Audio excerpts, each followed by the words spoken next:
एक बार की बात है। एक साधक यक्षिणी साधना करना चाहता था। कई दिनों के सोच विचार के बाद उसने एक दिन बिना गुरु के यक्षिणी साधना करना आरंभ कर दिया। पर उसे इस बात का बिल्कुल भी एहसास न था कि इस यक्षिणी साधना का उसके जीवन में क्या परिणाम होने वाला है।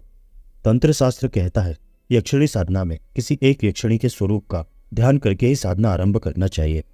फिर वह स्वरूप माँ का हो, बहन का हो, प्रेमिका का हो या पत्नी का हो, एक स्वरूप का ध्यान करना ही चाहिए। पर वह साधक किसी भी स्वरूप का ध्यान किए बिना साधना करने लगा। इस कारण उसके जीवन में एक बहुत ही बड़ी घटना घट गई। उसके किसी एक मित्र ने यक्षिणी साधना के बारे में पढ़ रखा था। उसके उसी मित्र ने उसे यक्षिणी साधना के लिए प्रेरित किया। वह उस मित्र के कहने पर यक्षिणी मंत्र, यक्षिणी माला और उपयुक्त यक्षिणी साधना का सभी सामान ले आया और किसी एक वृक्ष के नीचे बैठकर कामेश्वरी यक्षिणी की साधना करने लगा। और वह कामेश्वरी यक्षिणी मंत्र का 1000 बार प्रतिदिन जप करने लगा।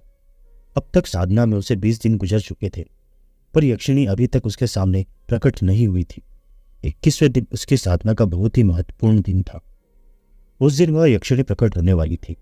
आखिरकार 21वें दिन के 1000 मंत्रों के जाप के बाद कामेश्वरी यक्षिणी उसके सामने प्रकट हुई। कामेश्वरी यक्षिणी बहुत ही खूबसूरत होती है, पर उस साधक की परीक्षा लेने के लिए वह बेहद डरावने स्वरूप में उसके सामने प्रकट हुई और उससे कहा, मैं तुम्हारी सभी इच्छाएं पूर्ण करूंगी, पर मेरी एक शर्त है, मैं जीवन भर तुम्हारी पत्नी बनकर तुम्हारी सभी इच्छाएं पूर्ण करूंगी। पर साधक उस यक्षिणी का बेहद डरावना स्वरूप देखकर डर गया और उससे कहा कि मैं तुम्हें पत्नी नहीं बना सकता। तुम चाहो तो मेरी माँ या बहन बनकर जीवन भर मेरे साथ रह सकती हो। यह बात सुनकर यक्षिणी अपने मूल स्वरूप में आ गई। उस यक्षिणी के बेहद खूबसूरत स्वरूप को देखकर वह साधक उसके रूप पर मोहित हो गया और यक्षिणी को कहा, मैं तुम्हें पत्नी के रूप में भी स्वीकार करने के लिए तैयार हूं।